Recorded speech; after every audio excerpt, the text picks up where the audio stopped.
அவர்களுடைய சாதனைகள் அடிப்படையாக வச்சு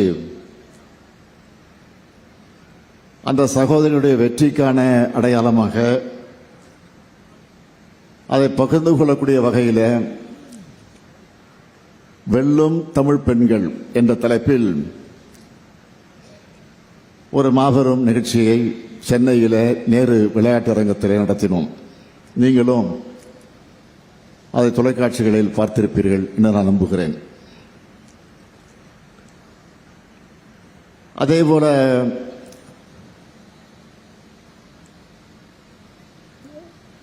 நம்முடைய மகளிருக்கு கலைஞர் பெயரால் வழங்கப்படக்கூடிய மகளிர் உரிமை தொகை, அந்த தொகை 1000 ரூபாய் மாதம் மாதம் நாம் ஆட்சிக்கு வந்ததற்கு பிறகு வழங்கிக் கொண்டிருக்கிறோம். ஆக நேரு விளையாட்டரங்கத்தில் நேற்றைய முன்தினம் நடைபெற்ற நிகழ்ச்சி மூலமாக கூடுதலாக 17 லட்சம் சகோதரிகளுக்கு அந்த 1000 ரூபாயை வழங்குகிற நிகழ்ச்சியை தொடங்கி வைத்திருக்கிறேன். ஏற்கனவே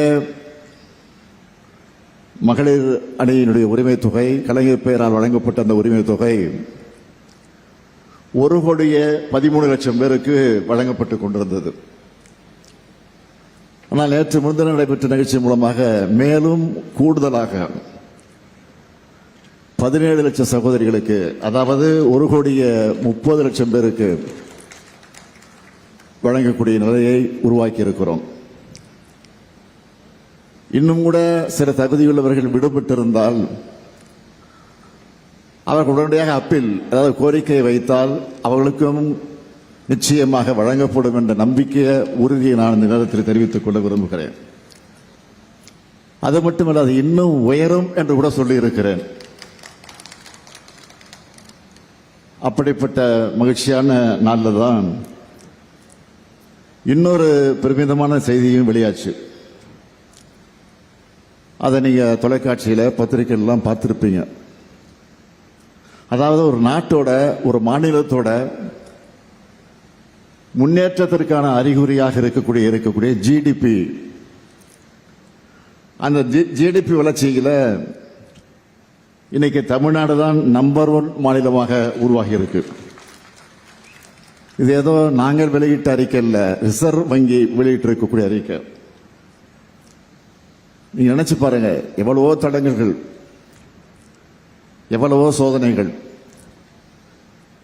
அந்த சோதனைகள் எல்லாம் தாண்டி இன்றைக்கு சாதனை படைத்திருக்கக்கூடிய ஆட்சிதான் தமிழ்நாட்டில் நடைபெறக்கூடிய திராவிட மாடல் ஆட்சி. இன்னொரு பக்கம் தேர்தல் வேலைகள், அதில் குறிப்பா எஸ்ஆர்ஐ என்ற ஒரு சட்டத்தை கொண்டு வந்து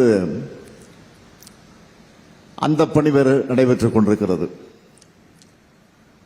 இங்கே கூட நம்முடைய எழுச்சி தலைவர், எழுச்சி தமிழர் நம்முடைய தொல் திருமாவர்கள் பேசுகிற போது குறிப்பிட்டு சொன்னார், இன்றைக்கு இந்த எஸ்ஆர்ஐ பணியிலே திராவிட முன்னேற்ற கழகம் எந்த அளவிற்கு அவருடைய கட்டமைப்பு முறையாக அமைத்திருக்கக்கூடிய காரணத்தால் அந்த பணியை வெற்றிகரமாக நடத்தி கொண்டிருக்கிறார்கள் என்று பெருமையோடு குறிப்பிட்டு சொன்னார். உண்மைதான். ஆக அந்த எஸ்ஆர்ஐ பணியில இன்றைக்கு பம்பர மாதிரி நம்முடைய தோழர்கள் செயல்பட்டுக் கொண்டிருக்கக்கூடிய காட்சியை பார்த்து எல்லோரும் அதை குறிப்பிட்டு சொல்லுகிறார்கள், பெருமைப்படுகிறார்கள். எதற்கு என்று சொன்னால், நம்முடைய வாக்குரிமையை நாம் காப்பாற்றியாக வேண்டும். ஆக விழிப்போடு நாம் வேலையை பார்த்திருக்கிறோம். ஆனால் அதே நேரத்தில் பாதி வேலை தான் முடிஞ்சிருக்கு, இன்னும் பாதி வேலை இருக்கு. தேர்தல் நடந்து வாக்கு எண்ணிக்கை முடிஞ்சு ரிசல்ட் அறிவிக்கிற வரைக்கும் நமக்கு வேலை இருக்கு. நீங்க மறந்துடக்கூடாது. 2 வாரத்தில் டிசம்பர் மாதம் முடிஞ்சு புத்தாண்டு வரப்போகுது, ஜனவரி 1ஆம் தேதி வரப்போகுது. அதற்கு பிறகு தேர்தலுக்கு கொஞ்ச நாள் தான் இருக்கு. அதனால நான் உங்களை எல்லாம் கேட்டுக்கொள்ள விரும்புவது, நம்முடைய சாதனைகளை, திட்டங்களை, நாம் ஆற்றக்கூடிய பணிகளை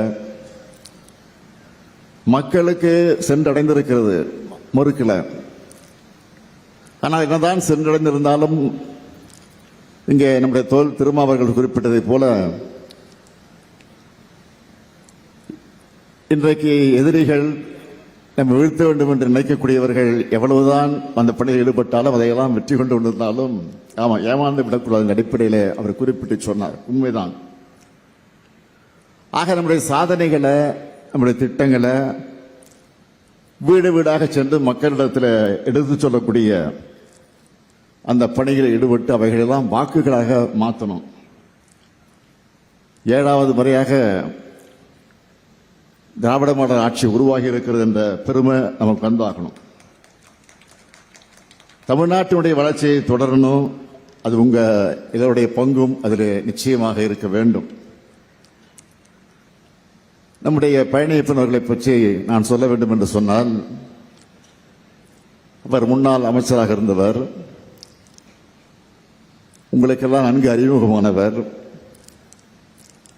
அவரை பற்றி நான் அதிகமாக உங்களுக்கு எடுத்துச் சொல்ல வேண்டிய அவசியம் இல்லை. காரணம், அவர் ஆற்றக்கூடிய பணிகளால் நீங்கள் அறிந்தவர்கள். என்னை பொறுத்தவரை நான் சொல்ல வேண்டும் என்று சொன்னால், அவர் அதிமுகவில் இருந்தபோது அமைச்சராக பொறுப்பேற்று பணியாற்றிய போது நாங்கள் எல்லாம் எதிர்க்கட்சி வரிசையில் உட்கார்ந்திருப்போம். அவர் ஆளுங்கட்சி வரிசையில், அமைச்சரவையில் வரிசையாக சட்டமன்றத்தில் உட்கார்ந்திருப்பார்.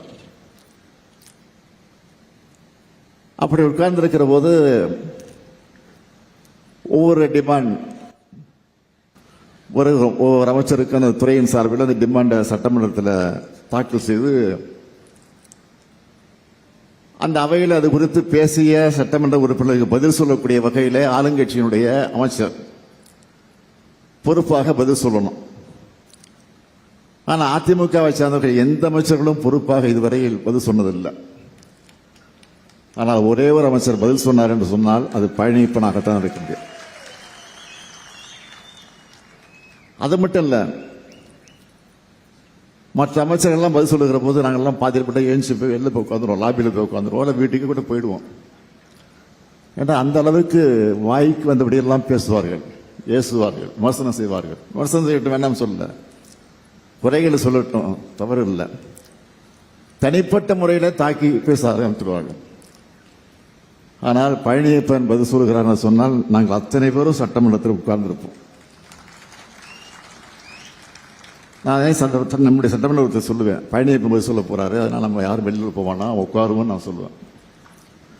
அந்த அளவிற்கு கண்ணியத்தை, ஜனநாயக மாண்போடு பாதுகாத்தவர், காத்தவர் நம்முடைய பழனியப்பன் என்று சொன்னால் அது நிச்சயம் மிகாது. அதனால்தான் அவர் கழகத்தில் சேர்ந்தவுடனே அவரை வரவேற்ற போது நான் சொன்னேன், உங்களிடத்தில் எனக்கு பிடித்தது சட்டமன்றத்தில் யாரையும் விமர்சனம் செய்யாமல் கடமையோடு நீங்கள் உரையாற்றி அந்த பணியை நிறைவேற்றினீர்கள், அதுதான் எனக்கு ரொம்ப பிடிக்கும் என்று சொன்ன, வெளிப்படையாக சொன்னேன். அதைத்தான் இன்றைக்கு அவர் கட்சியில் சேர்ந்ததற்கு பிறகு கழக தோழகத்திலே, பொதுமக்களிடத்திலே, கட்சி நிர்வாகிகளிடத்திலே இன்றைக்கு அந்த முறையை கடைபிடித்து வருகிறார் என்பதை பார்க்கும்போது உள்ளபடி நான் பெருமைப்படுகிறேன், மகிழ்ச்சி அடைகிறேன். அவருடைய இல்ல திருமணத்தில் நடைபெறக்கூடிய இந்த மணவிழா நிகழ்ச்சியில் கலந்து கொள்கிற நேரத்தில் நான் பெருமைப்படுகிறேன். இன்றைக்கு மணக்கோலம் பூண்டக்கூடிய மணமக்கள் எல்லா வளங்களையும் பெற்று சிறப்போடு வாழ வேண்டும் என்று நான் தினத்தை அன்போடு கேட்டுக்கொண்டு, புரட்சி கவிஞர் பாவேந்தர் பாரதிதாசன் எடுத்து சொல்லி இருக்கக்கூடிய வீட்டிற்கு விளக்காக நாட்டிற்கு தொண்டர்களாக இருந்து வாழுங்கள் வாழுங்கள் என்று வாழ்த்தி நான் திருவண்ணாமலை நிகழ்ச்சிக்கு செல்ல வேண்டியிருக்கக்கூடிய காரணத்தால் நீண்ட நேரம் இருந்து நிகழ்ச்சியில் கலந்து கொள்ள முடியாமைக்காக உள்ளபடி நான் வருத்தப்படுகிறேன் என்பதை மட்டுமே எடுத்து சொல்லி, அதே நேரத்தில் மணக்கோலம் கொண்டிருக்கக்கூடிய மணமக்கள் வாழ்க வாழ்க வாழ்க என்று வாழ்த்தி விடைபெறுகிறேன். நன்றி, வணக்கம்.